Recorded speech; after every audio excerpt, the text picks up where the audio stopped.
Kalabing-pitong araw ng standoff sa Zamboanga, muling nadagdagan ng 36 na MNLF rebels ang sumuko sa militar. Para sa detalye, balita mo kami, Waywaya Macalma. Sa ikalabing-pitong araw ng sigalot sa Zamboanga City, 36 na mga rebeldeng Moro National Liberation Front ang sumuko sa Santa Barbara at Santa Catalina.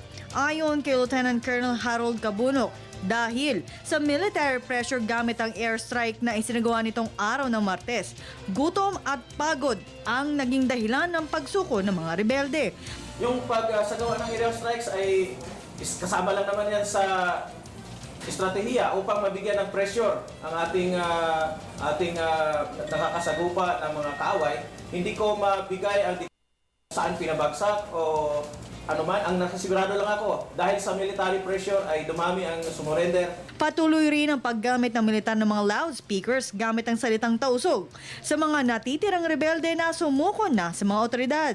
Dahil nais na rin ng militar na matapos ang krisis sa Zamboanga ng mapayapa.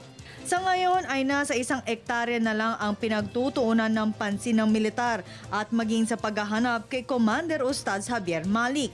Hindi naman masabi ni Cabunok kung mayroon pang kasamang mga bihag ang grupo. Wala si Ustad Javier Malik doon sa inisyal na nag-surrender. Siya ay nag-refuse na mag-surrender.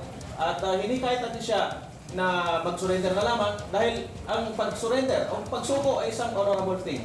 Hindi naman hangad ng ating mga sundalohan na patayin lahat ng kumakalaban sa ating pamahalaan at binibigyan nga natin sila. Katunayan, yung mga lahat na sumuko ay tinrato natin humanely.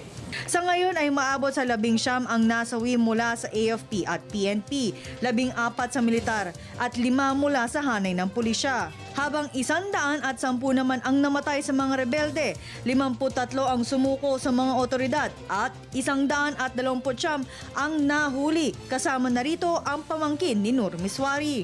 Mahigit 100 naman ang na-recover ng mga sa rebelde. Sa hanay ng sibilyan ay umaabot sa 12 ang nasawi.